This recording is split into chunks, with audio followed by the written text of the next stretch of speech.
gentlemen, what's going on? Welcome to this edition of Stateside with Christopher James. I'm Christopher James. Don't you wish you could be me? Of course you do. But anyway, we're going to go seriously. Welcome to the show tonight, man. Great to see you. Don't forget, we're going to have a fighter coming on in about 5 minutes or so. So, I just want to say welcome to the show, man. And while we're waiting to bring on our first guest tonight, man, it's cool. We're going to have a good time, man, because that's what we do here at Stateside with Christopher James every single time we're on the air. So, big news today from the World of Bare Knuckle Fighting Championship. David Feldman, the president, the CEO, the man behind the movement, well, he, did something. He did an offer, a $20 million guarantee to Iron Mike Tyson. That's right, man. He offered up Mike Tyson a fight, a $20 million guarantee. Shannon Brady looks like might be the opponent if Tyson takes the deal. People say, is he good to go? Have you seen the training videos? Mike is in phenomenal shape, and bare knuckle fighting might be built for a guy like Mike Tyson, who is older, 53. And, that's cool. But, I don't know if it'd be good to go. His last bout in 2005, he didn't look great because he was old and out of shape. But he's still old, but he's not out of shape right now. I mean, he looks fucking phenomenal. Oops. So anyway, I just wanted to bring that up. I thought it was outstanding. All the fighters are now in town for UFC 249 in Jacksonville, Florida. I am going to head up there Friday morning. Hopefully be there by the time the weigh-in starts. And I'm going to try to track down some fighters in the hotel, see if I can get in. If not, then I'm going to turn around and come home. Shit happens. So, but yeah, everybody's in town. And I can't wait. For you guys watching on Facebook or on YouTube, thanks for tuning in. We are getting ready to bring in our guest here in just a moment. I'm just doing a quick update here so people know that we are live. Doing some tagging and stuff. And all that good shit. That's how we do. So, anyway, excuse me, once again, thanks for tuning in tonight. It's Stateside with Christopher James, live from Tampa, Florida, just 3 hours south, a little bit west of Jacksonville, where UFC 249 takes place this weekend. I can't believe I'm saying that we're going to have a fight card this weekend, but we are going to have a fight card this weekend, and I am so freaking excited about it. You know what I'm saying, man? Hell yeah. How can you not be excited, man? Live MMA. Oh, man. It's going to be good stuff, man. And then we have... let's see what we got going on here.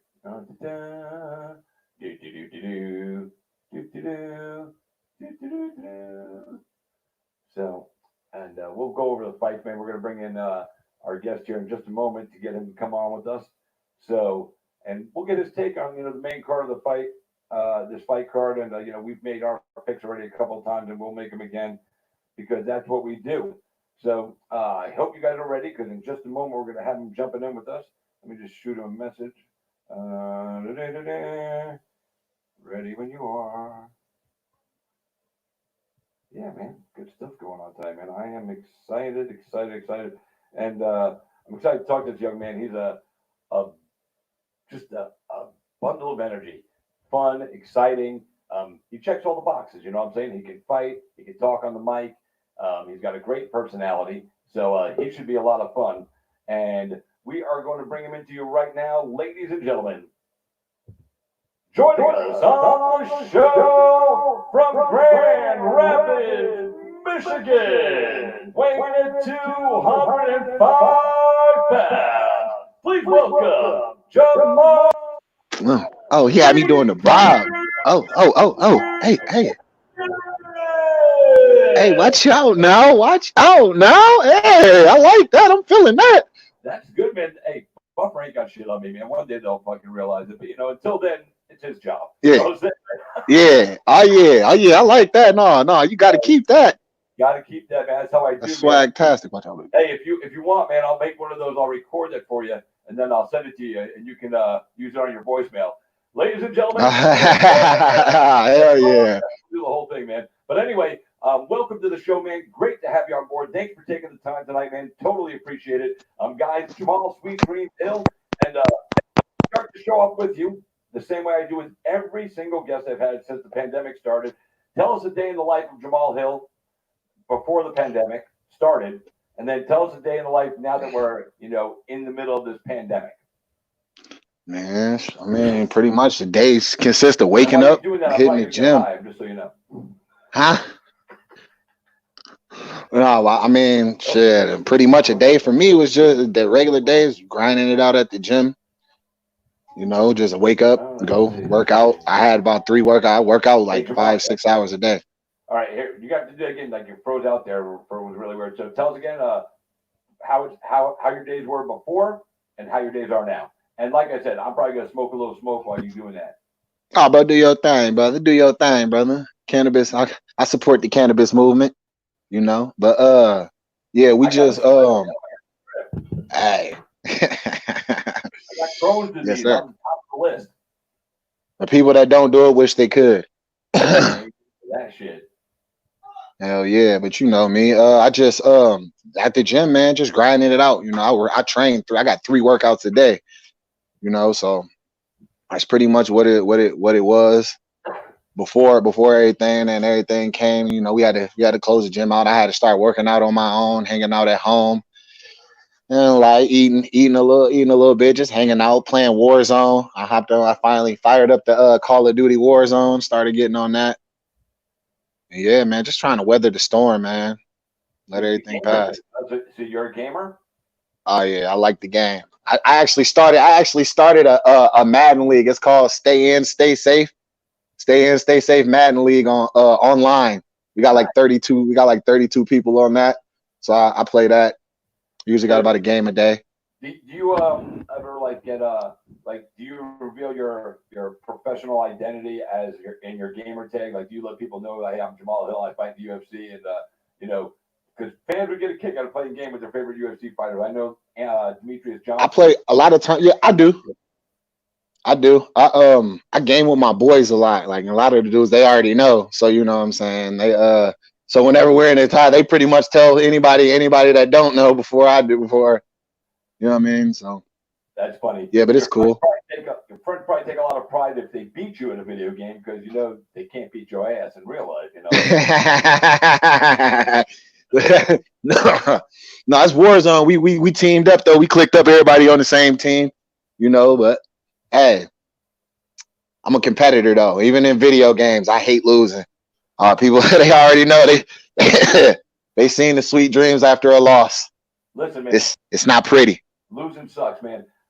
I don't like to lose at anything either. I mean, the other day, and this is like gross and funny at the same time. My wife and I were at the house and we're hanging out, and she said she had to go use the bathroom. I said number one or number two. She said number two. I said, all right, I got to go number two, go. And I yelled at her. I said, wait, don't go yet. And I ran to the toilet. We had poop races, man. And I whooped her ass and just let it be known. I ain't scared. I ain't scared of nothing. Relationship goals. That's the Corona games, baby. The Corona games. That's what we do in here at the house, man. But yeah, it's cool that you're able to. Man, we don't have any sports, so you got to find entertainment where you can. I just ain't putting out no video of that, the poop race, man. I just, that probably go viral and, probably more viral than any interview I've ever done with any big star. Right. And that would piss me off. I'd be like, right. That's crazy. I've been a few world champions like Dominic Cruz and shit like that, and fucking, I get 9,000 views, and I take a poop on video and I get 1,000,000 views. That's just fucked up. That just shows. Just don't sit right. Just don't sit right. The world ain't right, man. It's just fucked up. They beat checking out Tiger King shit and all that crap, and it's just wrong. So yeah, man. Quarantine, man. You see me out here steady messing with my hair, man. Quarantine got me out here looking crazy. Man, I miss my barber. I had to go get my cut from a UFC fighter, Phil the Fresh Prince Rowe. he's a barber, man. He got a barber shop up in his house, man. He got the little spinning barber, light and everything. Yeah. So I've known him forever before he ever got to the UFC. So I consider him, family, my fight family, and I hit him up. I'm like, Phil, man, my fade is fucked up, man. Can you come fix that? Can I come over and fix that shit? And him and his wife are getting ready to have a baby, and he's like, yeah, come on over. So I came over, him and my wife and his wife hung out, and he did my hair, and we did a little live video. He's a trip, man. He's a personality. And one of the things that you have that he has, besides the ability to fight, is you are a personality, man. You like to have fun. You ain't put your shit out there. You're loud. You can be boisterous. But you know what? The I'm me. The closed mouth. I'm me, bro. That's you. That's what I'm saying. That's me. I'm me. That video. So a picture I used for a fight for an interview poster of you stuck in some little car, like a kid's thing car. Tell us about that picture and the story behind it and the effects of, because I read what happened. Yeah. And shit. So tell everybody what happened, why you decided to get that, and, all right. how that all came out. So So I'm signed with Sucker Punch Management, right? Those guys, man, I love those. Hey, I can't. Hey, hold on real quick. I think I needed my headphones are kind of like light and sound. Let me grab another pair. Yeah. Real quick. Let me grab another pair. Yeah. So while waiting for him to grab his other headphones, I'll just be chilling right here.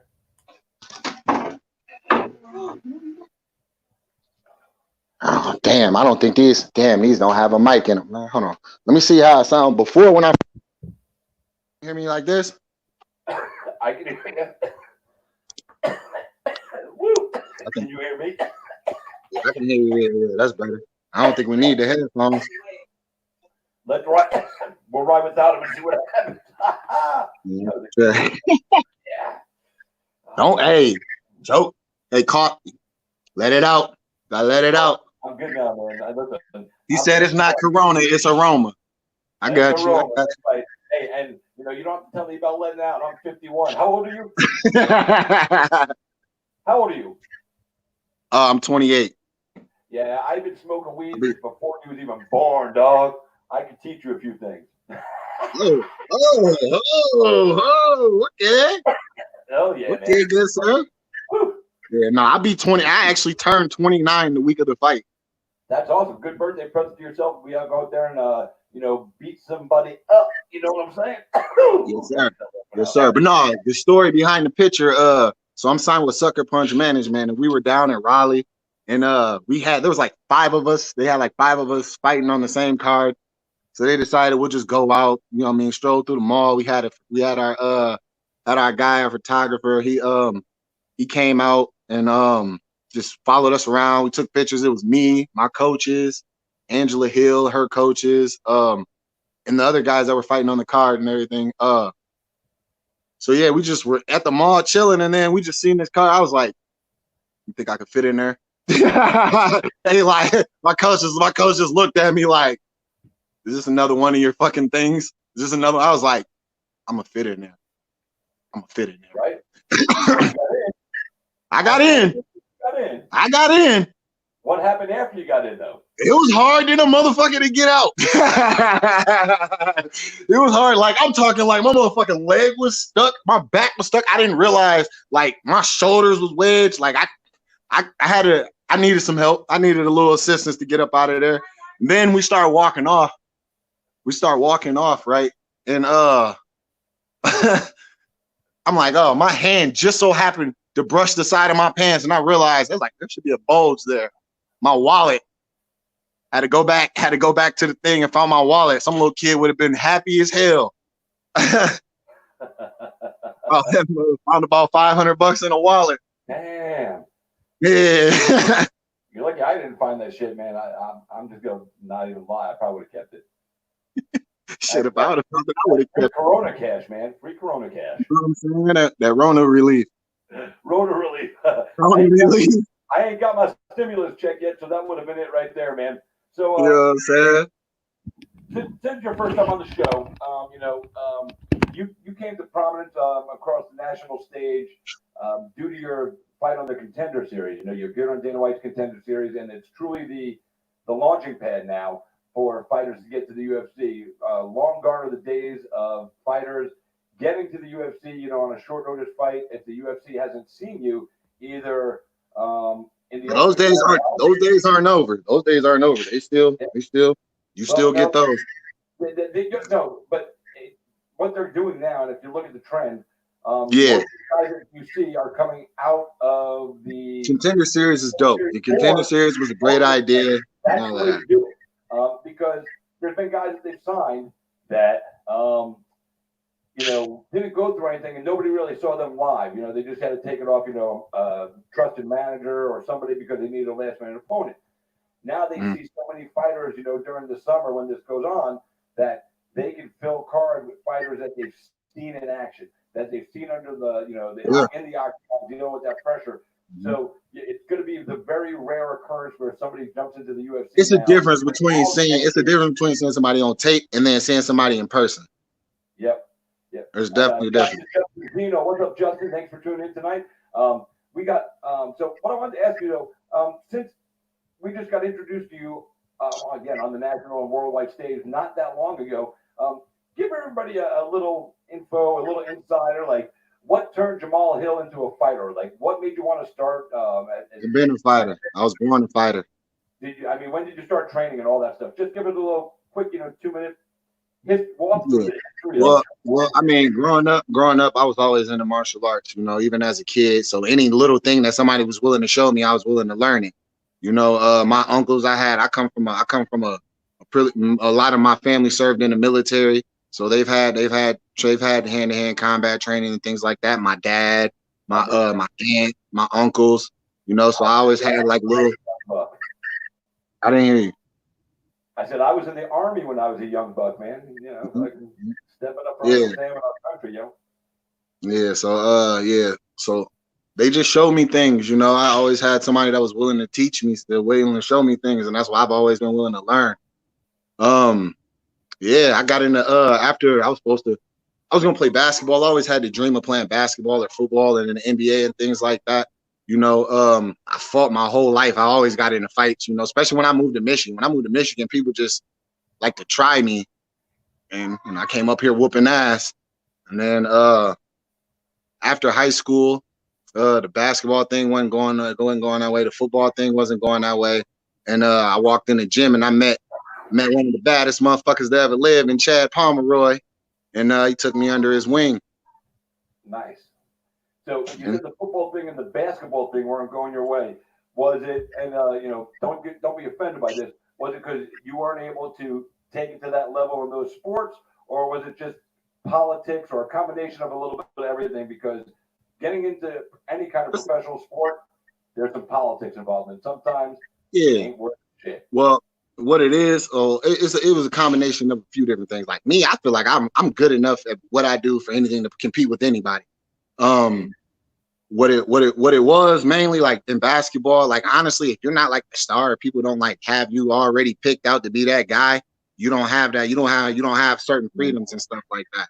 You know what I'm saying? So I kind of kept getting forced into roles, just into like, you know what I mean? Just like, all right, just play this role, which I'm cool with because I wanted to win. At the end of the day, the important thing to me was winning. Right. You know what I'm saying? And it's just the team sport.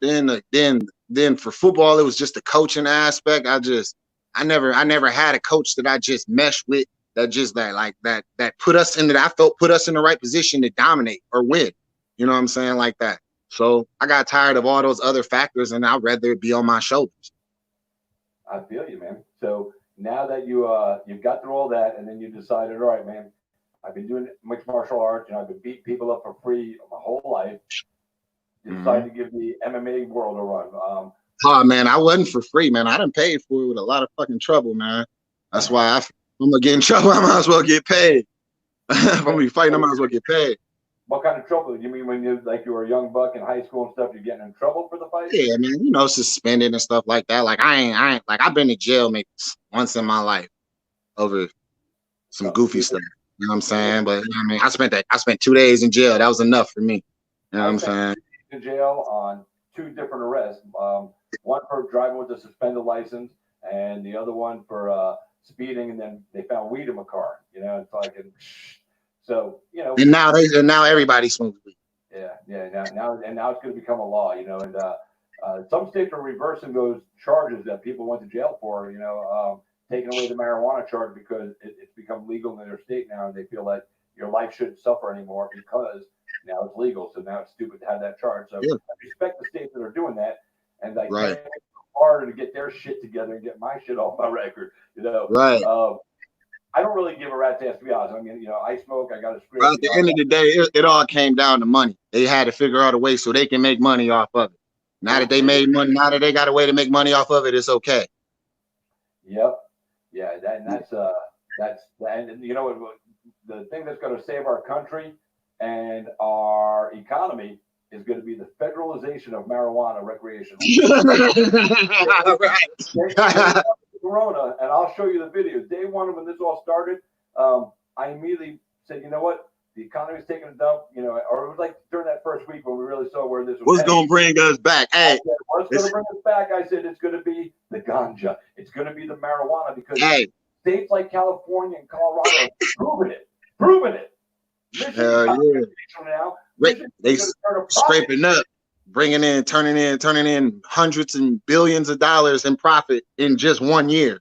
Man, all them stimulus. Hey, it's the oldest. Look, it's the oldest trick in the book. It's the oldest trick in the book. Your money mess up, stuff start going well. You might have lost your job. Grab a bag. Grab a bag. Good dope, sell itself. I fucking love it, man. So, when you decided to become a fighter, you know, you have to train a lot more than probably you were ever done in your life to really get the skill set you need to compete at the highest levels. Where did you start? What was the first gym you trained at for MMA? I trained in jiu-jitsu. But what was the first gym? Where was the first spot that you really put that effort in, where you really started? It was at the Toyota Center. Well, that was at our first gym at the Toyota Center back then. I've been with the same team my entire career. The same coach. I've never had different head coaches, never had a different striking coach. My coaches have been my coaches my entire career since I was 18. Wow. So 10, 11 years, man. That's fucking awesome. That's loyalty. Yeah.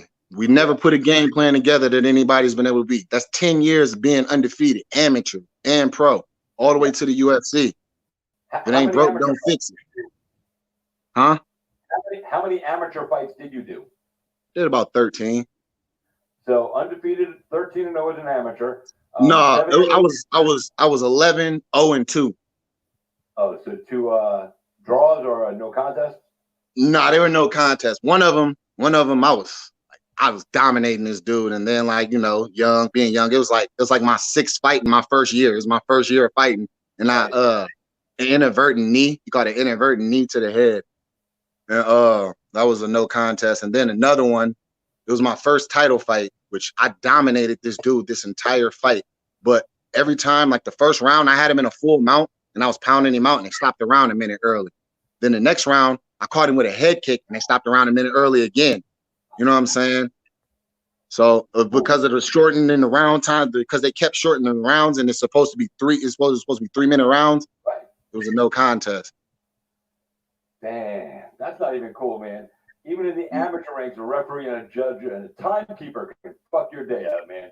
So, man, bro. Yeah, I trained hard for that. No losses. So 11 wins as an amateur, 7 as a pro. So 18 fights that you've gotten into, and nobody's been able to figure out the formula on how to beat. But you can might as well add those. I look at it like this, bro. You can add the 2 no contests on there too, because if you can go watch the videos are online. The videos are on YouTube. You tell me if they were going to win those fights. I'm going to go look them up now. One of them, the one that they stopped it, dude left. He had to go to the hospital. His eye was completely closed. He had like an 8-inch gash above his head. His lip was almost turned inside out. Fucking the dude up, man. Why are you so mean? No. That's what they pay me for, man. That's what they pay me for, man. Right, I don't be trying to do it to him. Bro. But then they offer me money. So 20 fights, no losses. And now you're in the UFC. You've had one fight in the UFC. You got to dip your feet in the pool. And that first one, most guys that I've spoken to over the years always say that first one is tough. And it's not because any fighter, lacks the belief in their skill and the knowledge that they go in there and fight, but the experience of Right life in the big moment. It's a the huge moment. poster, the signing fight poster, your schedule, and everything changes for a fight week. On the regional scene, fight week is like you show up the day away in, you weigh in, you fucking go hang out with your family, your crew after, you go to Olive Garden, and then you go fight the next day. I mean, that's pretty much it. And now you show up in a town a week ahead of the fight, on fight week. You get there, you have to check in the hotel, check in with like all these different people from the UFC. You have to sign posters, do interviews, photo shoots, media appearances. They have, you get free time. I've hung out with plenty of fighters during fight week, and like me and Max Griffin went scootering when they were here in Tampa. And that's my dog. Yeah, I love Max, man. He's good people. Good people. I know a lot of the fighters that I've interviewed over the years. Get to spend time with them a little bit here and there, but your schedule becomes there's no real downtime. They keep you busy, which is kind of cool. But there's so much to do, and then you still have to weigh in, and then you still have to fight. And that overwhelming first-time experience could be a little insane, but you got that out the way. How was your first fight week? It was good. Like, that's a good thing. Well, that's a good thing about my coaches and stuff, especially Chad. Chad's really, really like organized. He likes to be on point. He don't like to fuck around. He don't like shit. He's really on top of things like that. My other coach, Johnny, he's on point. He's more so focused on the fight. You know what I'm saying? So the training and everything, my body and everything like that, he makes sure all of that stuff is good. Make sure I'm on point with that and how I'm feeling and everything like that. And we just work as a cohesive unit, bro. And it just all falls together, bro. Fight week was fun, bro. For me, it didn't feel like work. It was fun. You know what I mean? I was enjoying the experience. I enjoyed being in a place I'd never been before. You know what I mean? The attention, people wanting to know who I am. You know what I mean? Things like that. Like, it's dope. It's what I've been working for. What was more fun, that first fight week or getting Dana White's attention on the Contender Series? Definitely that fight week, dog. It's got to be that fight week, man. Because, yeah, I caught Dana's eye or whatever. We talked backstage afterwards. But like, bro, just being there, bro, the experience, bro, just everything that happened out there, and then not only that, on the same quad, they put Daquan Townsend on that card, which that's one of my boys. We tight, we keep in contact, we talk all the time. You know what I'm saying? And just to have that experience also with him there, you know what I mean? And just more Michigan guys there, you know what I mean, that I was comfortable with. It worked out good. My managers came out. They were there for me all week. You know what I mean? It was great. Yeah, man.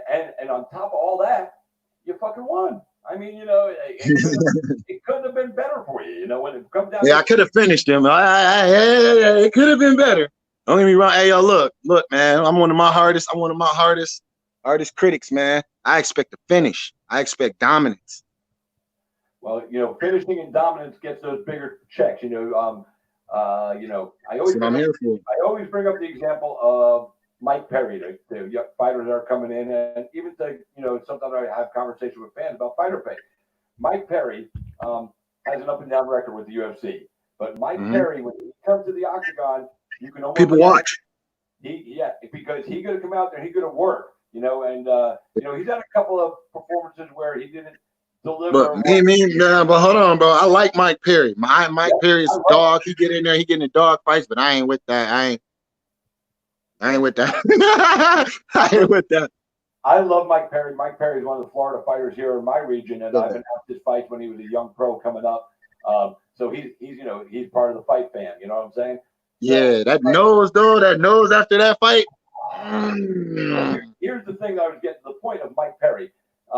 He hasn't won every fight when he's in the UFC. He's won. He started out strong, then he lost one, then he won one, then he lost a couple, then he won. So he's alternating back and forth. But during that time, Mike's contracts have been, escalated because he's must-see TV. He has a social media presence. They know he's coming to bang, and either he's going to finish you, or you're going to stop him, or there's going to be a bloody fight till the end. Which is, we've seen a lot of bloody Mike Perry fights. So winning obviously gets those bigger effects, but even in losing, sometimes you can still elevate your flow as long as you're going out there and putting on the performances. So for you, I don't focus on losing. Like, losing don't really cause until somebody actually says it. The thought of losing never really even crosses my mind. It really doesn't. You have haven't experienced it, so why would it come across? And even if you had lost, let's say you had lost your last fight, just for a conversation, you lose, you get upset, you move forward to the next one. Because honestly, I don't. You're a fighter. With fighting, I don't think I get upset. Honestly, I think if I would have lost that last fight, it would have more so just been like, all right, it's time to lock in, do more, be better. You know what I'm saying? That's how I am. That's my mindset. I'm not gonna, oh, you suck. I'm not gonna beat myself down. I'm gonna get better. I'm gonna level up. Yeah, but like I said, you said it earlier, you're a competitor, so you would get upset. I can see it right now. But yeah, I mean, you can't bullshit me. Come on, man. I'm 51, man. I see people talk about shit. You get upset, but it wouldn't. What I was saying is, it wouldn't destroy me. You understand that this is the fight game, and the possibility of losing happens every time you walk in and lock the door behind you. In your head, you don't ever think about it because you're confident in your abilities and you know what you're going to do. But you're aware of the possibility. Yeah, you know that it's part of this game. Everybody loses at some point, except for John Jones and Khabib and Jamahal Hill and Bryce Mitchell, who's fighting on this card this weekend. There's a few out there, but we'll see how many of them keep it. You know what I mean? So I plan on keeping that O to the wheels fall off. Oh, you know what? I already know, man. Like I said, man, bro, it's gonna be hell for the man that come there. If you're gonna come take it from me, you gotta, man, boy. That's one thing I really don't think people understand. People really don't understand who or what I am. You know what I'm saying? And by the time they realize it, it's gonna be too late. Yeah. I mean, all right. So you got a fight coming up the end of the month, May 23rd, here in Florida. Clitson Abreu, 15-4, a guy who definitely has more experience than you. He's a seasoned pro. He knows what he's doing. You know what you're doing. So, and it's honestly it's the right fight for you as you're making your second fight. In the octagon. I know if they offered you the champ, you would take the fight. I know if they offered you Dominic Reyes, you would take the fight. I know if they offered you any of those guys, you would take the fight. Not necessarily maybe the best career move early to take on the top guy in the world. Doesn't mean you can't win. Doesn't mean you couldn't win. But in reality, logic-wise, you say to yourself, all right, man, let me. That's just good business. I understand that logic because I also understand the fact that I don't know. He's never seen anything like me. They don't know that, bro. I'm something completely different. I surprise myself with the shit that I can do. Well, you said that people don't really know you, and by the time they do, it's too late. So, give us a little insight as to what you mean when you say that. Because I've seen you fight. You have a lot of skills. So tell me and the people watching what separates you from the crowd. The details inside of those skills. I was on national TV. I had world champions cage side calling my fight, talk. They still don't understand. They still don't see the little details that really separate me that creates a huge gap and a huge advantage in my side. I'm smart, man. My fight IQ is on another level. I'm a whole different type of thinker. You know what I'm saying? Yeah. Well, like for real. My mind is sharp. My mind is really sharp. And it's as much a weapon as my hands and my feet and my legs. Yeah, and it has to be at this level because if you don't have a sharp mind and you just have hands and feet, you're not going to last long. You have to have it up here to bring it with this. That's part of it. And to have a high fight IQ at this stage of your career is good. You're again 7 pro fights in, and you have the mindset of a champion, like a seasoned champion. You know what I'm saying? You have that mindset already. Has that been a day one thing, or does that come as you and your coaches have built this version of Jamahal Hill that we're getting to see today? I've always been confident, no matter what it is. I've always had confidence. I've always believed in myself. I got a self-belief that's unreal, like really unreal. Like, and I can't really describe where it comes from. It's just at the end of the day, I just think and I realize, like, you a man, you a person just like I am. You hit the gym, you sweat like I do, you bleed like I do. What separates you from me? You know what I'm saying? I know my mind, and I know what my mind is, and I'm willing to bet that it's that yours isn't on that level. You know what I'm saying? So let's get it. And then you add physical skills, and boom, we've got an undefeated. I'm just asking questions. Hey, I'm just asking questions. That's it. What's up? Can you see me? What's up? Yeah. I'm asking questions. That's it. Like John Cena? You can't see me? Nah. Huh? Because I hit him with the huh. I give him a side. Huh? I ain't hear you. Come show me. Just come show me. All right. So you got Clinton Abreu coming up. Is there anything that you look at in his game? Because with your fight IQ, I expect that you've looked at video and you're studying your opponent. So is there anything in his game? And again, I ask this and I want you to answer this as the intelligent fighter. I know part of your answer is going to be you work on what you need to work on. And you don't worry too much about your opponent as long as you do what you're supposed to do. With that being said, I get what you asked me. Yeah, you know what I'm saying. So, what do you look at from him that he brings that you have to just pay attention to? I mean, obviously he's solid. A lot of his wins have come by submission. He's a jiu-jitsu black belt, so obviously he's got his tricks on the ground and things like that. But I've been doing jiu-jitsu for 10 years. You know what I'm saying? I've been doing jiu-jitsu for 10 years. Try me. You know what I'm saying? Try me. He's good. He's good. I respect him. I respect his game. He made his dream come true just like I made mine come true. My dream ain't done. My dream ain't done. It's just getting started. Yeah. And I'd be damned if I let Clits and Abreu get in the way of what I've been working for all this time. So it's nothing personal. Yeah. Nothing personal. Yeah. So then you would say that the thing you pay attention to most from a guy like him is his ground game. Yeah, I pay attention to everything. Just little details, his striking, his stand-up, just everything, man. Just everything. Just break them down. But I one thing, the highlighted thing that obviously your opponent's strengths, and his strength is on the ground. So yeah, he's gonna want to take me down. And then especially after the last fight, how people talking like, oh, this guy needs takedown defense. Have y'all not watched my fights ever? Tell him, son. All right, takedown defense. Yeah, hey, I'm hoping he listened to everything that they was telling him, hyping him up about, and all of that. Oh, he does land low, this, and that. I'm on with it, bro. I'm on with it. All right, here's a. Can you see that comment on the screen from Drew Gardner? I just popped up. Yeah, I just seen it.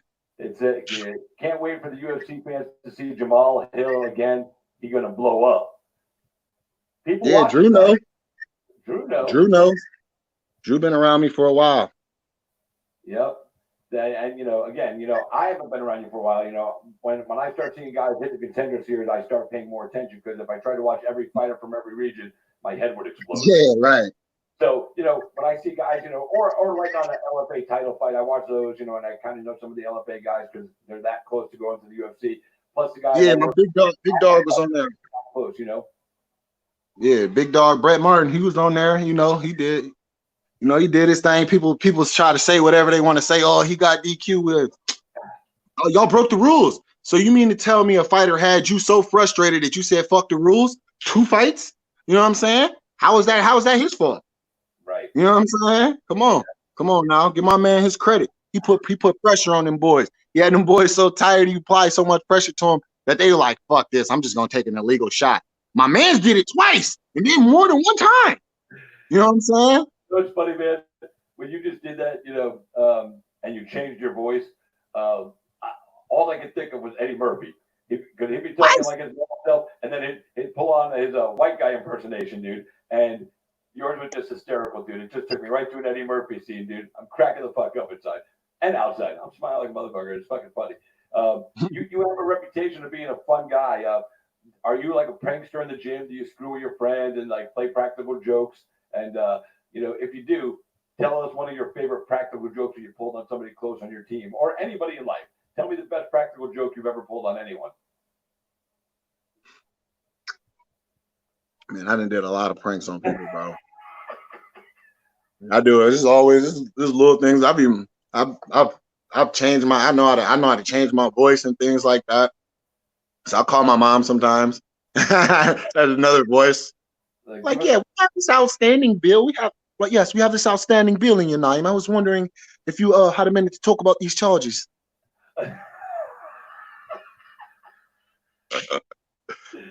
Little things like that. I play music. I dance. I be listening to Ed Sheeran and the Ed Sheeran at the gym. My coach is just like, bro, how can you train to this? I'm like, it's mellow. What do they Sometimes expect? you just need to chill. Huh? What do they think you should be training to? You know, I mean, No, it's just like he's like, man, I need something that's gonna like pump. I can chill. I like all different types of music, bro. Different genres and everything, bro. You know, so I dabble in everything. You know, I like to dance. This video as well been video documenting how I dance at the gym, clowning and stuff. yeah, You know, I saw a video today of you in the ice tub. How much yeah. fun was that? How much what? How much fun was that to be in the ice tub? It was necessary. But fun. It was necessary. As Masvidal said, was it super necessary? It was super necessary. It was super necessary. You Yeah. know, maybe that's what you should do, man. You know, throw yourself out there every week, do like the Jamal Hill, podcast live from the ice bath. Oh, they already got that. They already got that with Kevin Hart. Kevin Hart does that cold as balls. Yeah, but that's it's not the same, man. He's not a fighter, man. I'm talking fighter, man. Kevin Hart's like, I'll smack Kevin Hart, man. I'm bigger than Kevin Hart. I'll Hey, smack him. whoa, hey, you better check Kevin Hart Instagram. You better check Kevin Hart Instagram. Boy, put the paws on you. I love Kevin Hart, man. Most people don't know shit about boxing. No.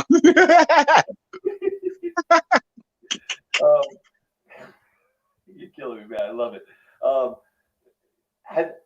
what's the coolest thing that's happened in your life? The biggest benefit that you've seen since signing your contract with UFC and having that first fight? You know, is it a local restaurant showing you love, hooking you up with food? Is it, being recognized by people on the street? Do you take some money, do something, with your first UFC paycheck and, do something good for yourself? What's been the biggest benefit outside of winning a fight? You know what I'm saying? The outside Money. Money. money. The money. What you mean? I ain't been paying. I ain't cashed a check since January, and I still got money. What you mean? That's the money. Have you done anything cool? Like, did you buy yourself something? Yeah, I went out. Me and Chaos Williams. Chaos Williams after he got his UFC knockout and everything. Me and him flew down to Arizona. My brothers were down there. We hung out with them for a day. Then we went to Daquan's fight in New Mexico. Nice. You know, we pretty much spent the trip. We drove back to Arizona the next day, hung out with my brothers again. We pretty much spent the whole weekend out there, out there on the west side, just seeing different scenes, drive. Like we drove from Phoenix, Arizona to Albuquerque, New Mexico. That's like 7 hours. Yeah, man. You know, just bro, but it was straight though, just like scenes that I never seen before, like mountains, things like things I'm not used to. Desert. You know, yeah, just experiencing new things about life, man. Just seeing what life is all about. I mean, what other parts of life that I didn't have access to before. You know, I didn't come from money. I didn't have money like that. You know, my mom struggled with 5 kids. You know what I'm saying? So now that I'm able, and I'm older now, and I'm making my own money, and I'm pursuing my dream, and I'm making my stuff happen. Like, yeah, I want to experience some things. I want to give my kids experiences. You know what I mean? Things that I never had, opportunities and things like that. So yeah, it's definitely the money. I'm in this to try to. Don't get me wrong. I love putting on a show. I love the fans and things like that. But I'm here to support my family and support my kids' future. Amen to that, man. If you're gonna go out there and fight, like you said, give me some money, and you just walked in the door of the UFC, and you keep winning and putting on flashy shows and exciting fights. The money just going to escalate, and then hopefully get a sponsor jump in to throw some money onto your Cash App, hook you up, something. Oh, I got sponsors that take care of me, man. Whenever I need them, and I call out and I reach out to them, man, they are there. Yeah, I'm here. Don't get me wrong. Like, yeah, I say it's on my shoulders whenever I get in the cage, and it is all on my shoulders. But I've had people that have helped move me and helped supported me to move me in position to be where I am. I did not get here by myself. You know, I've had Sweet Dreams Nation. Sweet Dreams Nation has had my back, and they helped put me here. And I'm gonna keep putting on for them. That's awesome, man. It takes a village sometimes to get somebody to the top. You know what I'm saying? And it's good that you've built that already. But hopefully, as you continue your UFC career, you're going to get some big national sponsors come on board because of your fight style and your personality. Where you're going to get a commercial thing. Where who knows, man? You could be like doing a Subway commercial one day. Fucking right. Yeah, well, when that first was like outside of the fight, I thought like, bro. One thing though, that's another thing that's crazy. I wish he was here. My son, my youngest son, he's 1 year old, right? This kid ankle picked me the other day. No bullshit. Like, listen, look, he grabbed my leg. He grabs my leg. I go to step back. The minute I step back, he grabs my ankle, literally, like hard enough to where he shifts my leg, and I went down. People just like, come on, sweet dreams. Come on, sweet dreams. All right. So after I pieced him up, no, I'm trying. All right, kids, listen, if you're going to be fighting this man, just go for the ankle pick, man. Apparently a 1-year-old. Yeah. So that means dog. Yeah. No, he's a beast though. Like my son, like man, like he does things that like the things he does is it blows me away. Like I'll be taking the trash out and he'll run up to the bag and literally start punching the bag. Like boxing. He walks around shadow boxing. Like he wants to do everything I do. Like he hears Bruce Buffer. He ain't nowhere else but in front of the TV. Like it's crazy. Bro. It's crazy, bro. If he keeps going the way he's going, bro, he'll put me to shame. And when he gets older, we're talking like when he gets 5, based on what he's already doing now. I mean, you know what I'm saying? He's a beast. He's got a fire. He's got a fire about him, man. He's got a fire to him. Sucker Punch got to get him on paper when he turns 5, so that way, they can just guide his career all the way up. So you know what I'm saying? Here's a comment on the screen from Diana Plant. She says, "Watching your mom surprise you with a visit from your daughter was heartwarming to see. Tell us about that." Yeah, that was good. I hadn't seen my daughter in a while. This is a situation. Honestly, it's not really something that I wanted like publicized, like a public thing like that. Just because it's something like I hadn't seen my daughter in a while, and it's an issue behind that. You know what I mean? Certain things behind that. But yeah, it was good though. I was happy to. I was just happy to see my daughter. Yeah, so your mom surprised you with your daughter. That's an awesome move by your mom. Even though you'd be pulling pranks on her and shit, man, that's not cool. You can't pull pranks on mama because mama delivers this stuff, man. Mama delivers. Man. She know. Hey, look, that's one thing. I am who I am because of my mom. My mom, she knew what she was doing when she gave me the freedom to be me. Yeah. That's one thing my mom did for me. She always let me be myself. Well, that's cool. Let me grow into the person that I am. When you became, when you told her you were going to be a professional fighter, I'm sure she supported. No, she wouldn't. I'm not watching. I'm not coming to watch that. I'm not coming to watch that. Nope. I can't come watch that. Now you can't keep her away from the fight. Oh, where am I ticket at? She want to go to every fight now. That's because she wants to get on TV, man. Don't think she wants to be on TV. She wants to get a Chunky Campbell soup commercial like those NFL. My mom had some health issues when we were growing up. So when we played sports younger, my mom wasn't always able to make it there. Now she wants to be there. I like her. I like having my mom there. Yeah, if you get what you got about you from her, I get why you like your mom because she's probably funny too. She might be pranking you one of these days, dude. My dad too. You know what I'm saying? My dad was real with me it was about as real and as raw with me as a pop should be. You know what I'm saying? He didn't call me. He let me understand what it like. Like if I wanted something, like, I want to be in the NBA. He said, "Look, son,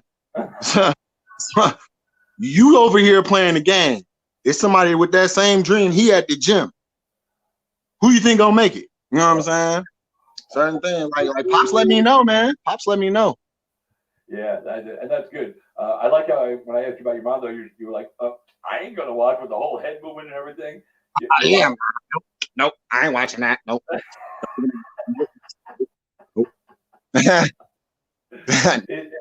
Was there anybody that since you started doing this, has there been somebody like that? When I say in your life, it doesn't have to be a family member, just a friend that you're always around. That like was negative about this, like, oh, you ain't gonna make it. You ain't gonna make it. You ain't anybody around that? A friend? No. Only people. I mean, everybody has haters. People that were mad that I beat their boys. You know what I'm saying? I ain't gonna say no names or nothing, but there's some people that was salty. Oh, you'll never make it. I always laugh at it. And now you're here. You know what I'm saying? I always knew I was gonna be here. Like from the time I was a kid, I always knew whatever I decided to do, I knew I was going to be a professional athlete. Whatever I decided to do, I was going to be one of the best at. I was going to reach the top of that. So that's always been like that's why the big moment didn't blow me away. It's like, fuck yeah, I've been waiting for this, man. Man, I've been prepared for this my whole life. Come on with it. If you weren't fighting, what would be the career path you would take? If I wasn't fighting, or we talking like not non-athletics at all, like not. Yeah, I mean, you know, everybody's got to have a plan B. You know, right. So, well, you know, Mr. Hill. I'm really good at I'm really creative, so I'm really good at I come up like I write like my own like TV shows and my like own movies. I've had some ideas, you know, and I had some ideas for some shows that's nice. Yeah. You just gotta get in front of the right people. Just gotta get in front of the right people, right pitch them. I know as soon as I pitch them to the right person, they'll take them. They'll take them. They're like I'm confident. You know, so yeah, I actually still plan on doing that. Like, you know what I mean? Like, you can't fight forever. You know what I mean? So my next stage at that, I want to get off into the storytelling, the movie things. Like, man, that's why one thing, like, I'm gonna be real, like the Kobe Bryant situation, man. That was one dude that I was like, you know what I mean? Like after, like, I mean, like I'm a LeBron fan. Don't get me wrong, I'm a LeBron fan, but the career, like how he was in his storytelling things, I was somebody I wanted to pick his brain, somebody I really wanted to talk to. You know what I'm saying? Like I've sat and think about if there's someone who can I have a conversation. He was definitely on that list. You know what I'm saying? His life IQ was off the charts. You know, it was off the charts, dude. Growing up in a military family and traveling around, and then his dad playing basketball, and you know he grew up in Italy and he came here. He spoke like 7 different languages. He was intellectual. He expanded his brand all across the world in different areas besides basketball. Truly a very impactful person to a lot of people. Shitty way to him to have to leave during that helicopter crash. That was no fun. Yeah, man. Man. And he was yeah, man. Like I'm gonna be honest. All right, perfect example. Like, and this is one of my Kobe Bryant moments that helped me. All right, the way Kobe handled retirement, walking away from the game, dude, it's just like there's more there's more to life. Look for the next chapter in life and things. Like for the longest time, one of the things that messed with me mentally was getting old. Like I didn't like it used to, like I used to say like, dang, one day I'm not gonna be able to do the things that I used to do. And I used to worry, bro. Seeing how he handled going into his retirement and how he talked about it in life and things like that and other things after that, bro, it helped me a lot. Yeah, and you ain't old yet, man. So shut up. No, shit, man. I know. I'm 51, man. I'm getting old. I'm not old yet, but I'm getting. It was just a phobia I had, man. It was a phobia. Like I was like, bro, that's the thing. I'm a very cerebral person. So if my mind gets going on something, dude, I can think some crazy shit. Me too, man. I and it caused me anxiety in my life, through the years. Yeah, me too. Me too. I had to go see a doctor about it. I had to be medicated sometimes for it.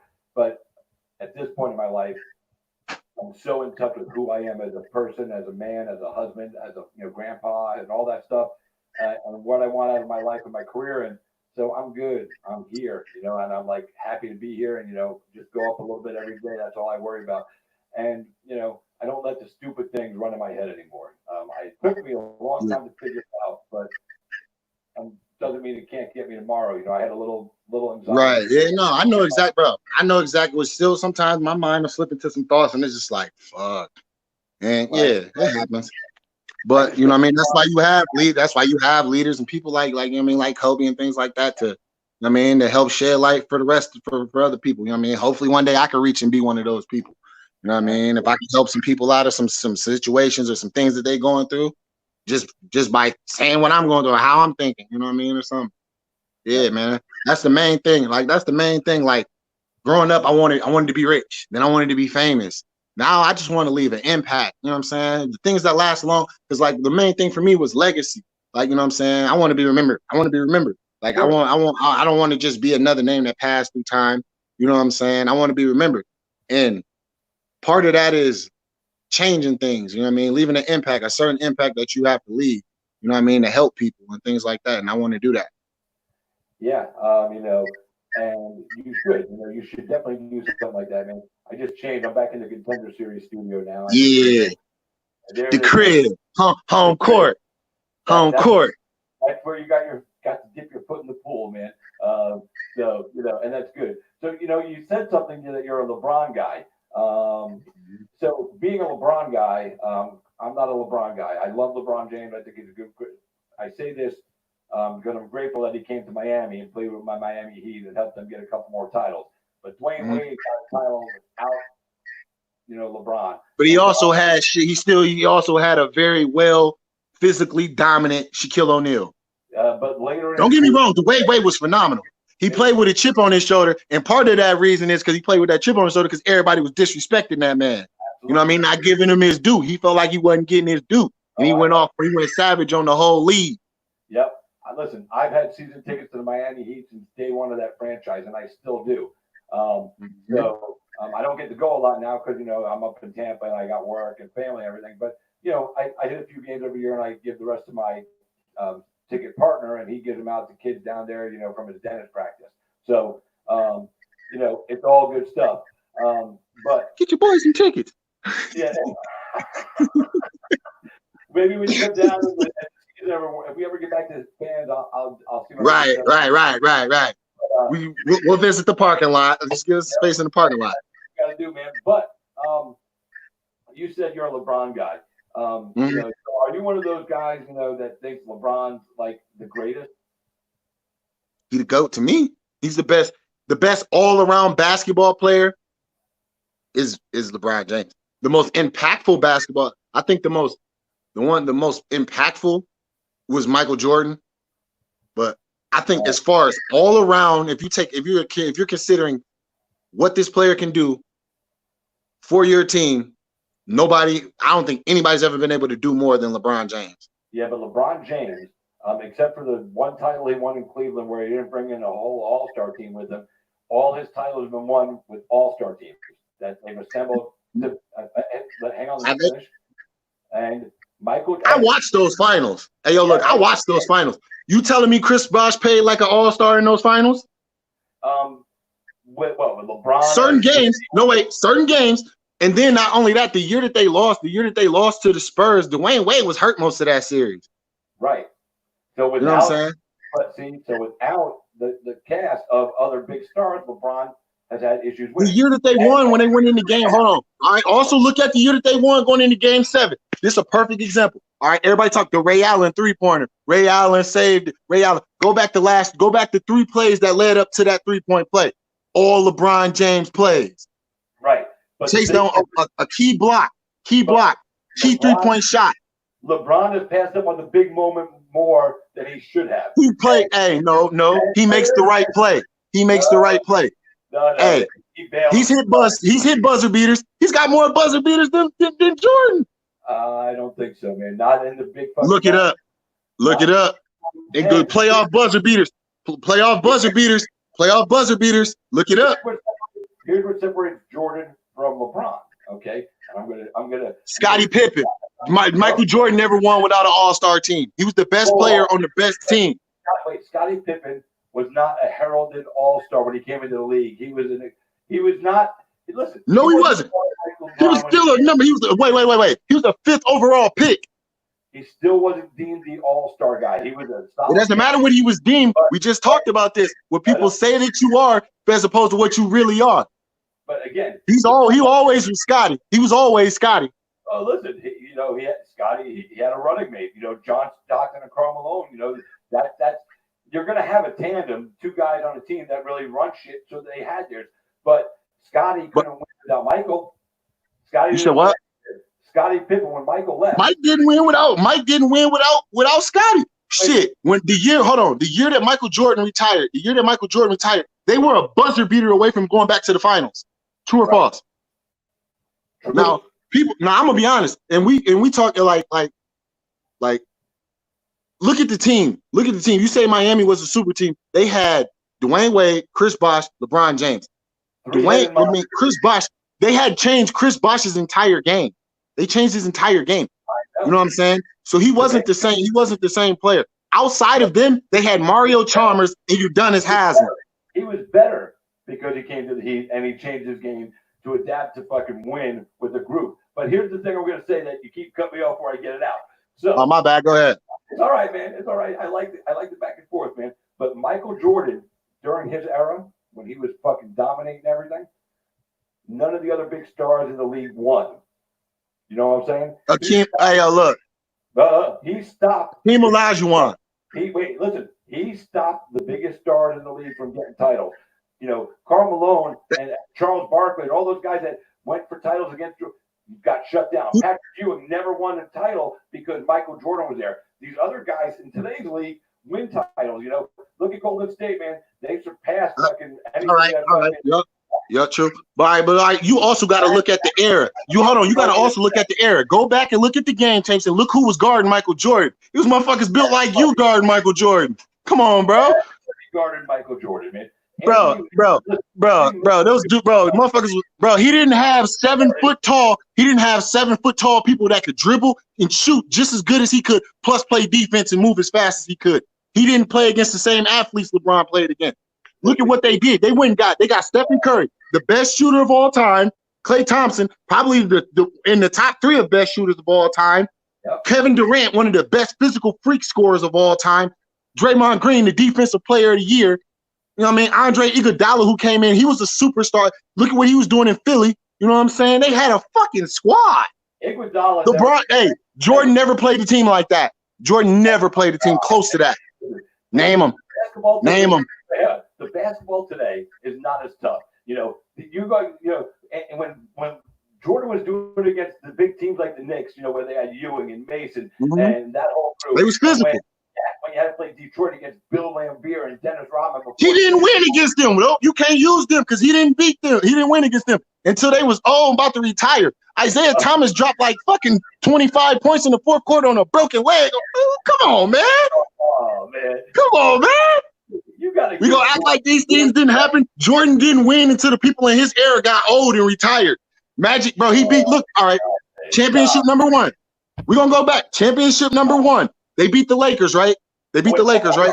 Hold on 1 second. Hey guys, you're watching K-Star Christopher James. I'm talking with UFC star Jamahal Hill, and we've decided to take it to. We're gonna go courtside with. We going to the hot topic. We going to the hot topic. And now listen, I respect Jamal as a fighter and as a person, but I respect him a lot more because this man doesn't just talk about the stuff. He can go back and run stuff. You can remember stuff that I don't remember, which is awesome. Yeah. That just shows me your true fandom and your love for it. And, bro.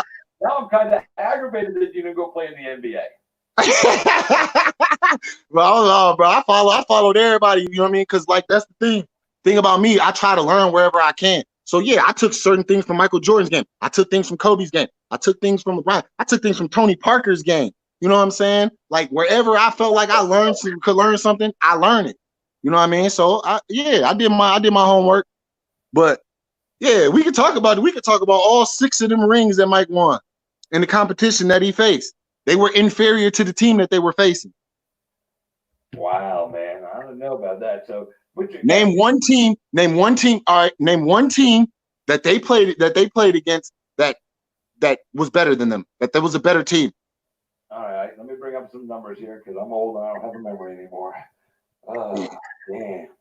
91, they beat the Lakers. Magic had AIDS.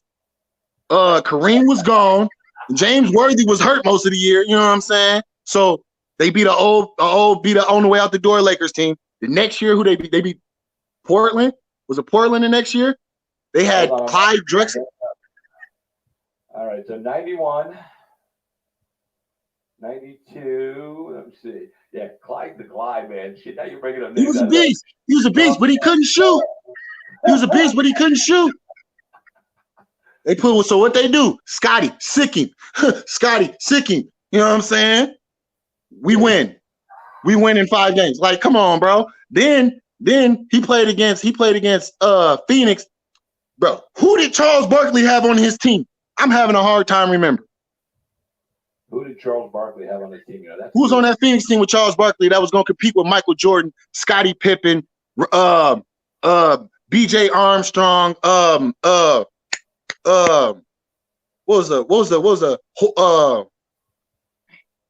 the power forward they had? who went to Miami and then beat their ass with Orlando. He went to Orlando and then beat their ass with huh? Was it Sean Kemp?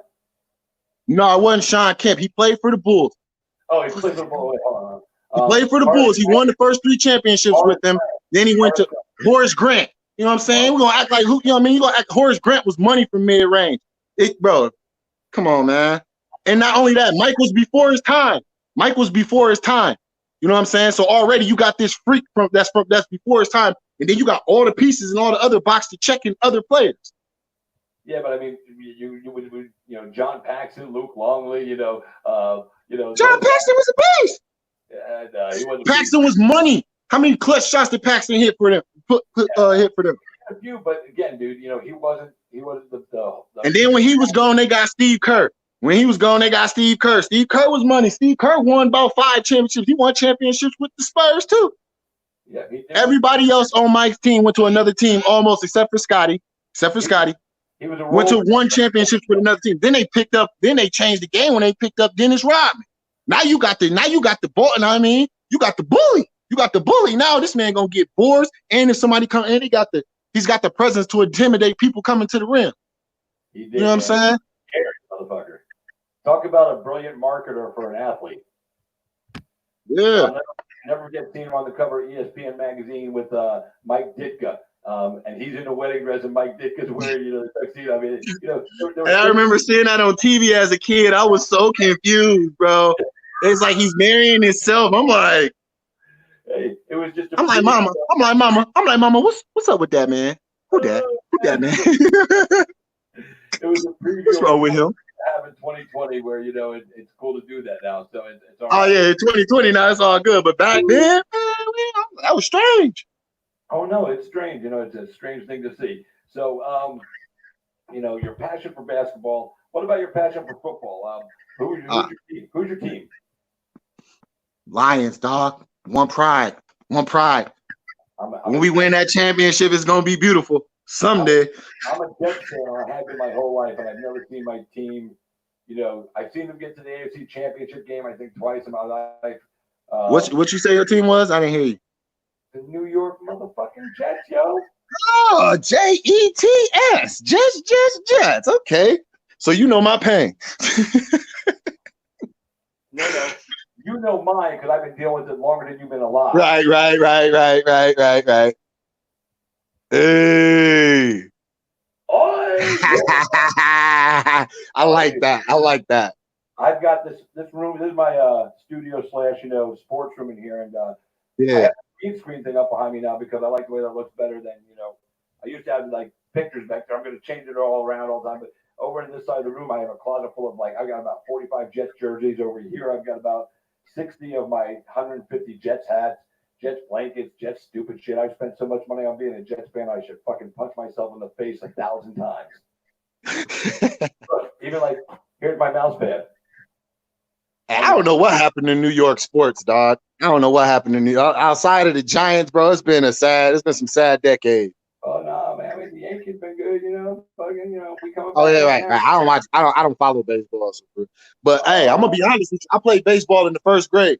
If I had known what I know now about how many $100 million contract, I'd have kept my ass out there. I'd have kept my ass out in the outfield with the big chew. I'd have stayed out there with the big chew.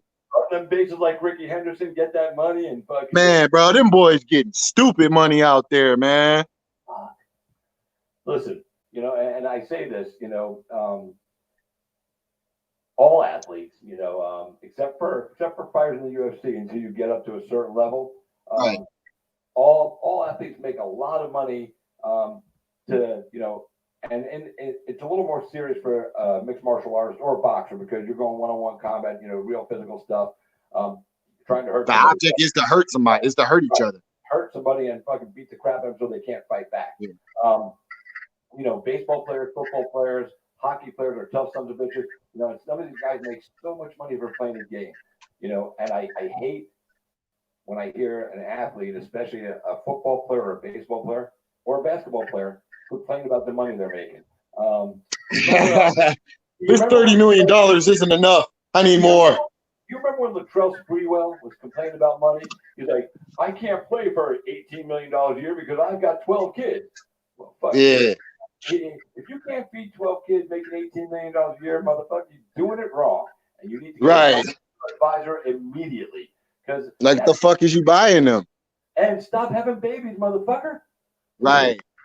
That shit crazy. Well, shit, I can't really say nothing. I got 6. You got 6? Got 6. 6? All right, you stop having babies, motherfucker. You got enough. Hey, yo, look, I already know. Hey, yo, you think my pockets don't feel it? You think my pockets ain't feeling it? My boy Nico Price, he's got 5. And I told Hey, him. yo, look, all right, maybe we need to talk to Dana. Maybe we need to talk to Uncle Dana. Dana, man, I can't, you know what I'm saying? This contract ain't working out. I can't take care of these kids with this, man. I need more money, dog. You know what I'm saying? Yeah, but coming from you, it's probably more legitimate than coming from a guy. Like if you walked up to Dana and you were making $14 million per fight, you know, and you had 2 fights this year and you were complaining about your money, Dana would laugh in your face and be like, dude, man, you're stupid. You know, you know, like you want the 14 or not? Yeah, I mean that's it. But you know, but also it depends on the circumstance, bro. I plan on changing the way fighters. That's another thing I plan on changing. I want to change the way we get paid. You know what I'm saying? I feel like I could be my style and how I fight and who I am. People are drawn to me. So you know what I mean. I want to help grow the sport. You know what I'm saying? So we can get paid more. We work hard for this dream. This is a dream, and we work hard for it. We should be paid like the other sports. Yeah, it's hard to base it on that because you fight 3 times a year. So giving you $30 million, to fight 3 times a year, doesn't fit the business model. I know you understand. Look, that. Bro, shit, it ain't even that. You give me $30 million in 3 years, we can do a deal. Right, of course.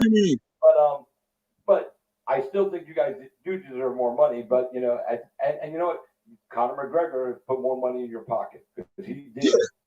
He did a lot. He did a lot to it, and other guys can continue to build up, and it's going to continue to evolve. That's what I want to do. Shit.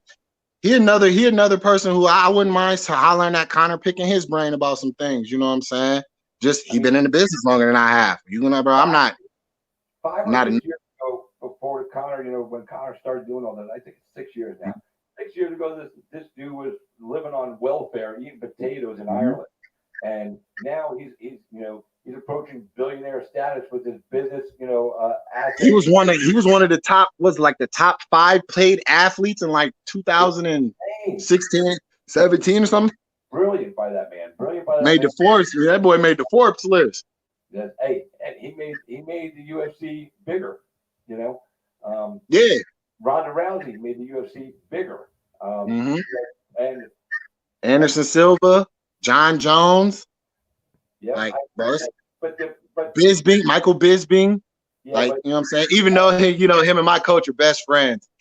But none of those people have had the impact that McGregor or Rousey have had individually. None of them. John Jones, as great as he is, hasn't sold the kind of pay-per-views that Ronda did or that Conor had. Well, he can't get out of his own way. John could have been what John Jones could have been. Think about it. Tell me, man. I know. Listen, I'm a John Jones supporter. I've been in his corner from day one. I remember watching him fight when he was up in Endicott, New York, before he ever made it to the UFC. So I've been watching this man develop. And I get a lot of shit from people who follow me and fans and haters because, I support John Jones in pretty much everything. When he got busted for the, PEDs a couple different times. And here's the thing. Yeah, I understand the PEDs. Now the PEDs was kind of a turn off for me, but y'all talking about this man personal like bro, that's one thing I don't understand because I've never met a person that don't have some personal shit that people would that you don't want nobody to know about that would shit on you about. So now just because this person's in the public eye, you feel like you got he don't deserve this. That's some hating shit. That's lame as hell. I just made a post about it. Why you watching other people's pockets? Watch your own pockets, and they might grow. Yeah, man. He had the DUI recently, everybody's jumping all over him. And listen, I don't condone him getting drunk and driving his car. Dumb. But I ain't gonna crap on the man for something that my next door neighbor could do the same thing. And bro, I'm gonna be real with you. Most of the people talking shit, they drink and drive. Yeah, you ain't lying. They drink and drive. Almost everybody drinks and drives. I don't drink, so I never drink and drive. Right. Well, people that don't drink, you know what I mean? But most people do shit that they ain't supposed to do. Yeah, you know what I'm saying? Listen. So come on.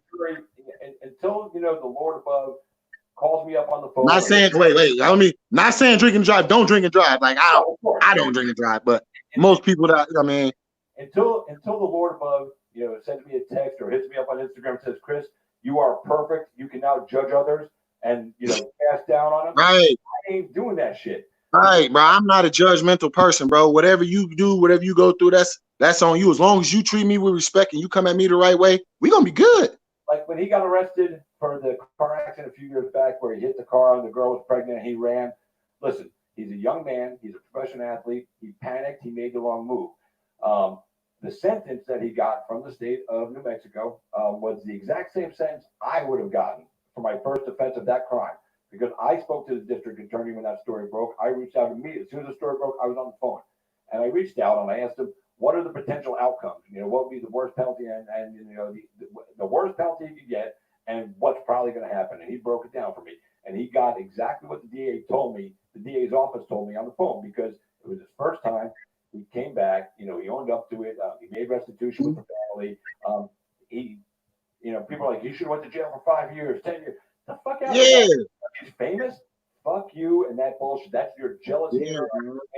Like just because somebody worked so hard. Think about what that's another thing. Think about what we sacrificed to get to this point. And people literally hate us for it, bro. That's crazy, bro. That's crazy to me. Like you really want the worst shit for me just because I tried to make the best life for myself.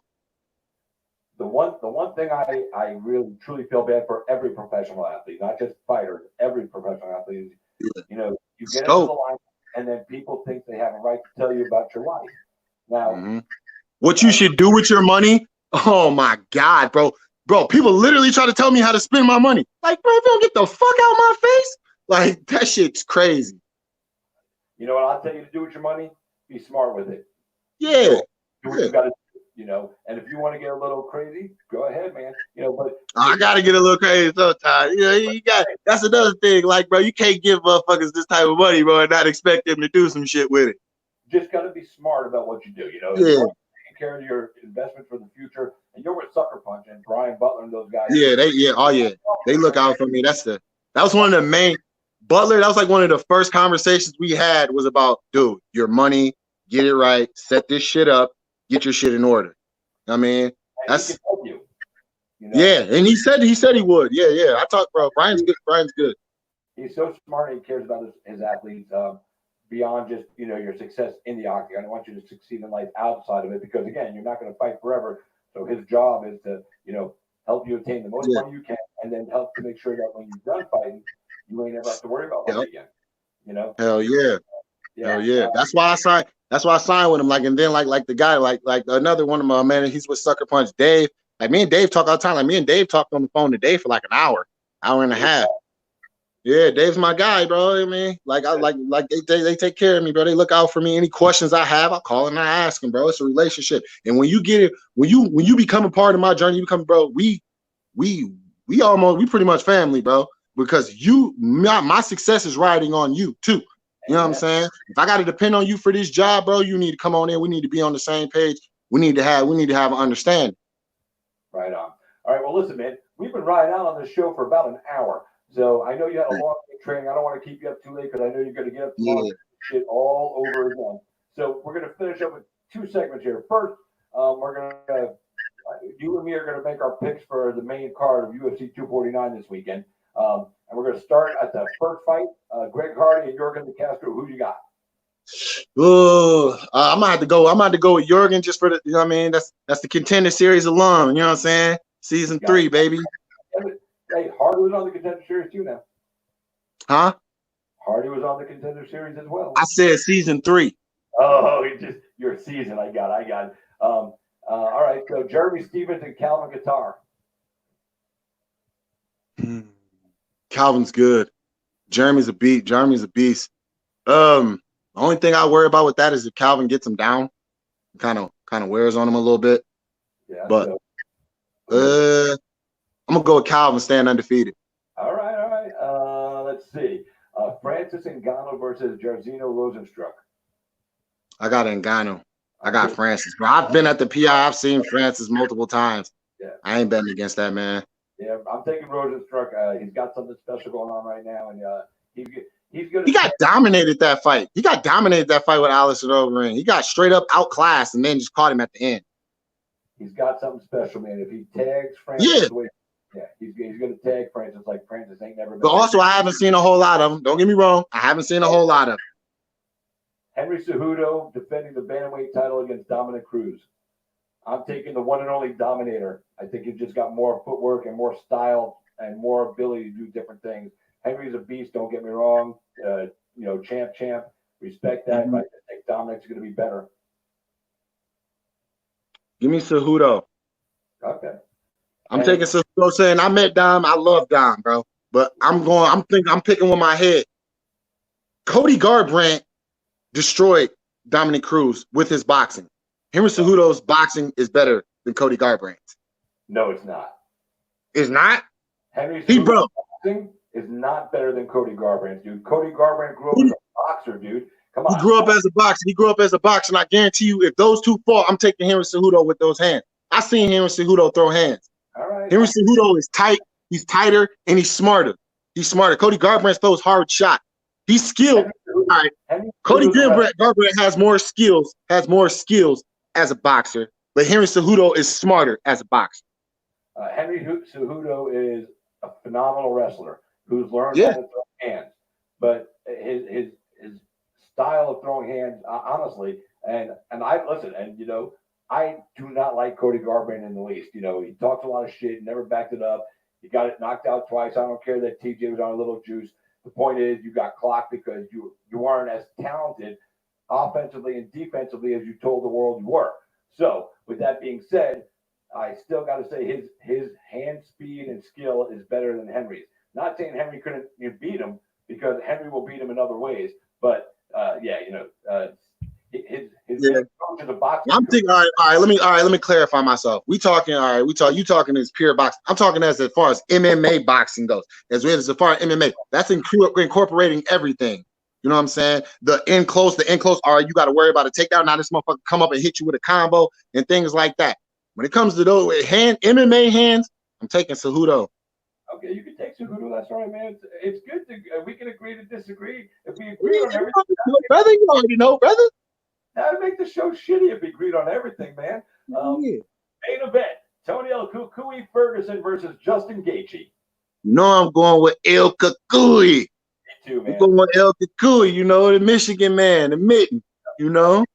Listen, anybody that'll cut weight 10 days or 12 days before they fight just to fucking say that he was going to do it and he did it. There's something up here with him. He hasn't lost a fight in 8 years. Tony always been different, man. Even when I used to I never met Tony in person, but I heard stories about Tony back whenever he was around. He's always been different.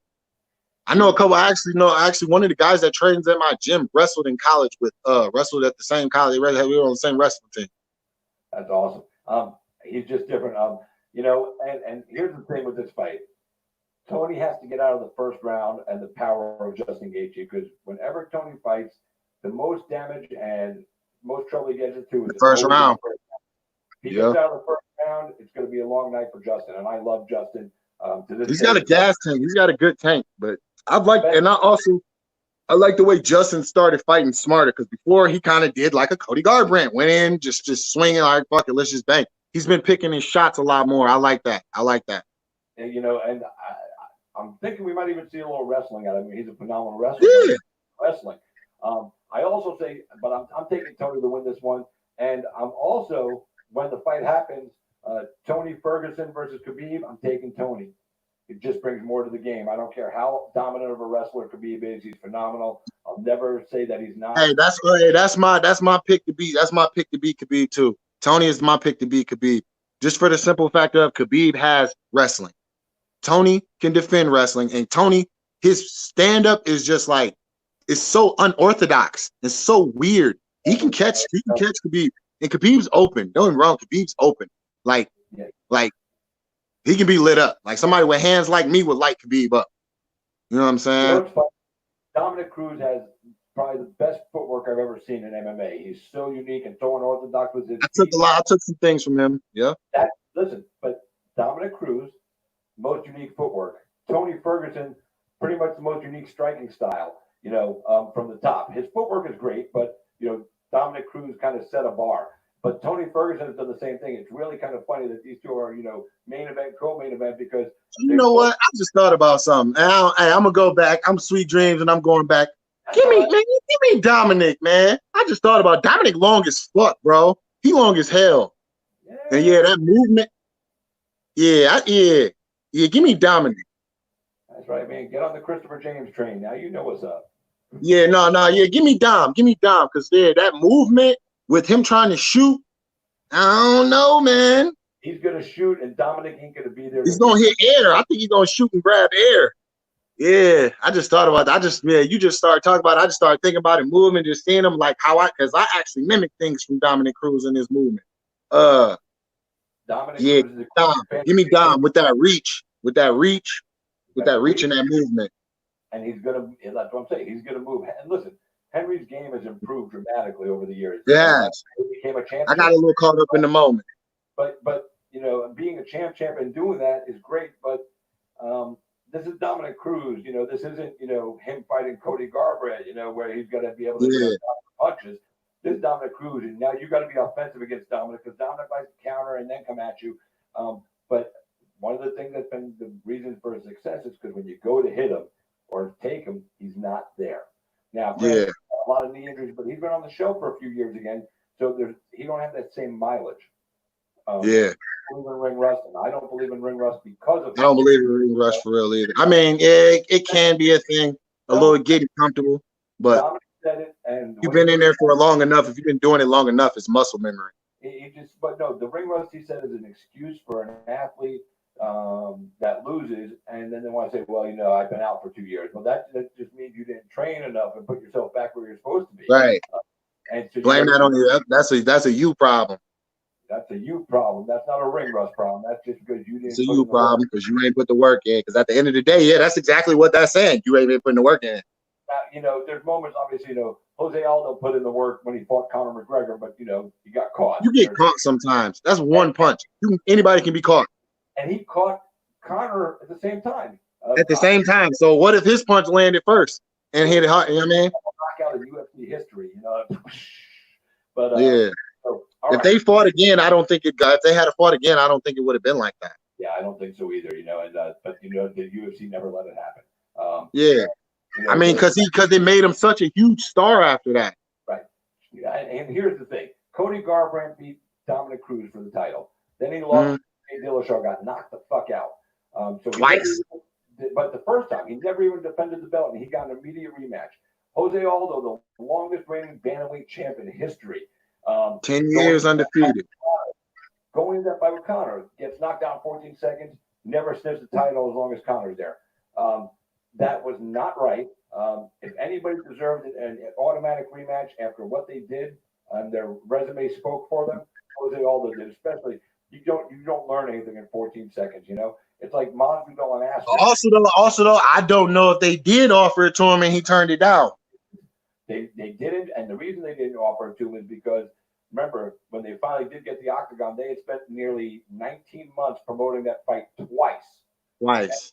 They felt that they couldn't try to sell it immediately a third time. Nobody would buy into the fucking hype machine, so they passed. That was a part. But how it ended, people would have bought in. I think people would have bought in. Watched it because at 14 seconds, Ben Askren got knocked out by Masvidal in 5 seconds.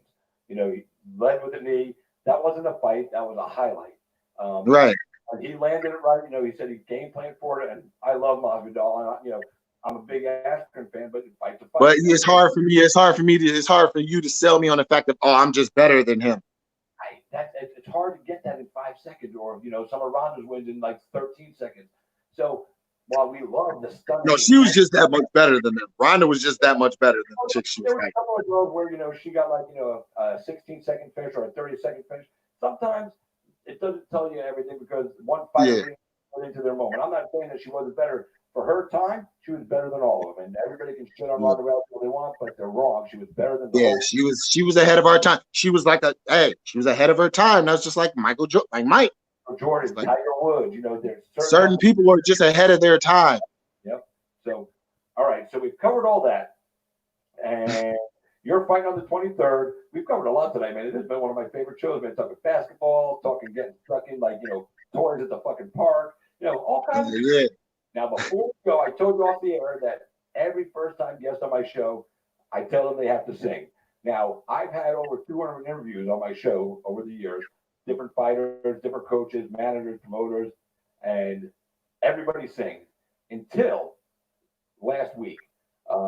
Anthony Fluffy Hernandez wouldn't sing on the show. However, he did promise me when I go up to Jacksonville for his fight week, which is the same week as yours, but he's on the Wednesday night card, I believe. He said he'll do a live interview with me after the fight and he'll sing on the show. So he wants to plan something. I said, all right, cool. You owe me one. So, and when I told you had to sing, you were saying, all right, I got a song. So, ladies and gentlemen, the song that came with my here he comes right now, making his singing debut on Cage Side with Christopher James. Please tune in now for the sweet vocal sounds of Jamal, Sweet Dreams Hill. Oh, I'm about to whip somebody's ass. Oh, I'm about to whip somebody's ass. May 23rd, you gonna be heard. That's my word. I'm about to whip somebody's ass.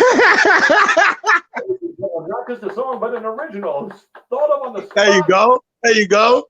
Hey, tune in, baby.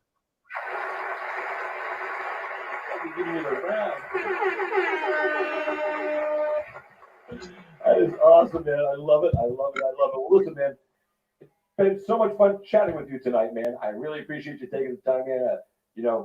First time interviews with people, I never know how they're going to go because I don't script anything. I just go organic. Right. Conversation flows. That's a good talk, bro. Sometimes they get a little flat because, I can't pull a personality out of somebody. It's very rare. Yeah.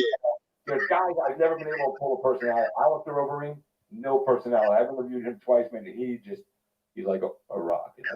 So, Alex, you had a great fight. Your last outing, you got a big win. Tell us about that. I won.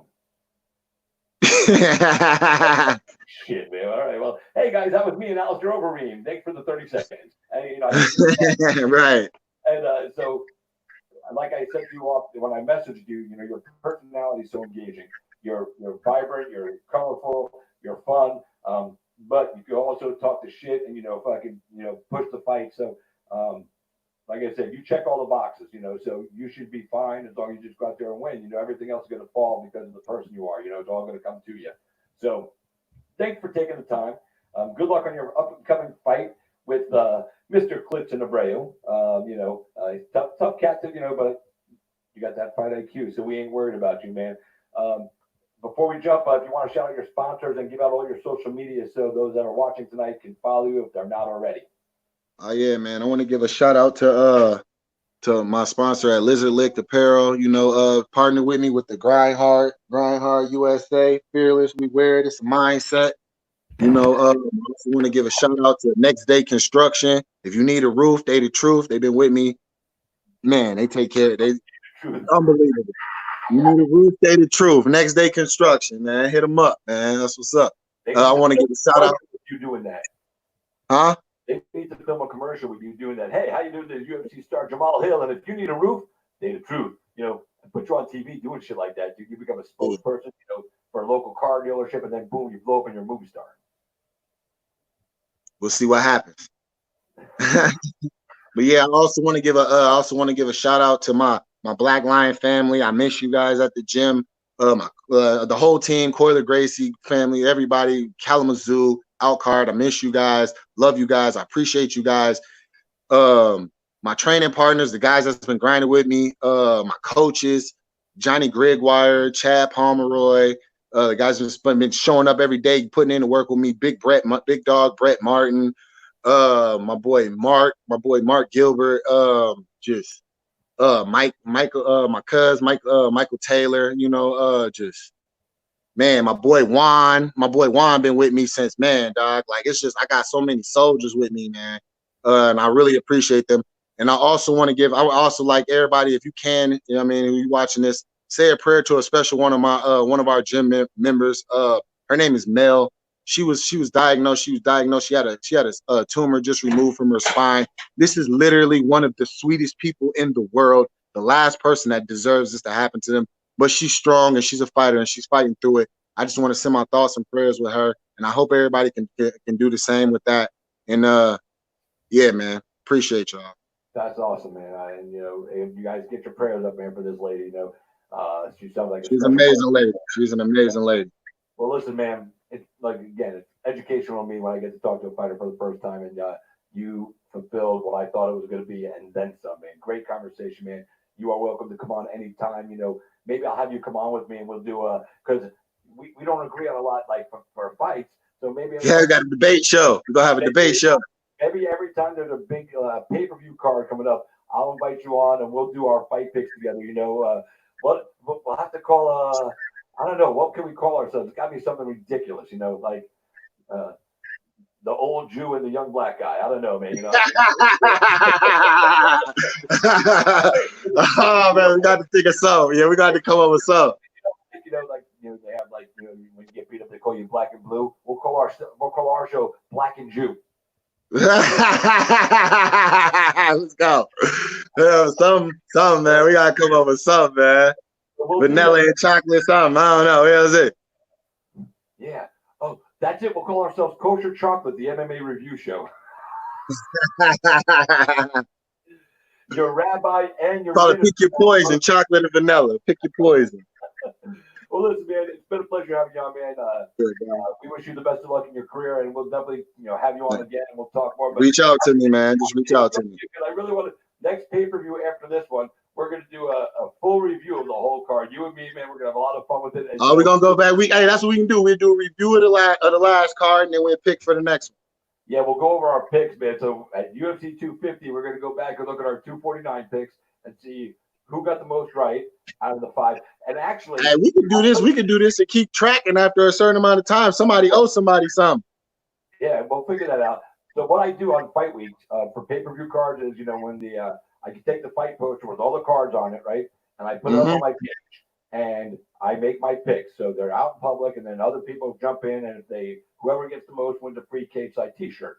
So what we'll do is we'll include you in that. So every time we do one, we'll have you do it, and then so we'll have our picks. So we can't go back, or we can always go back and watch the video, but that's just time consuming. So we'll have our picks public, and then we'll do our review show, and we'll look at our picks, and we'll see who fucked up and who didn't. Right. I also want to shout out to my mom, my family, everybody. I love you guys, my kids, their moms. They take care of them, make sure, take care of things, make sure I can do the things that I'm able to do. Yes, yeah. Take care of all of them, man, because that's your mission in life, man. And, I do. That's why I'm here.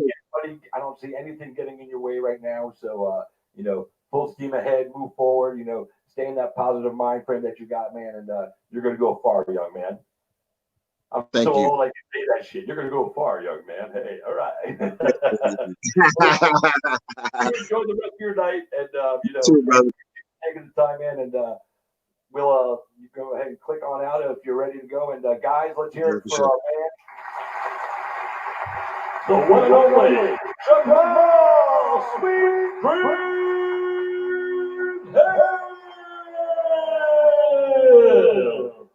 I'll talk to you. All right, man. Be good. Hey, guys, that's I'm going to finish up there with Jamahal Hill, man. What a great interview. Jamal forgot about Johnny Blaze footwork. Well, I'm sure he remembers. But anyway, guys, thanks for tuning in tonight, man. I hope you all had a good time. I did. Jamal Hill, what a cool cat, man. Glad he came on the show. I got some interviews working on right now for Fight Week. Like I said, I'm going to try to have to Jacksonville Friday morning to get some interviews live from the scene in Jacksonville.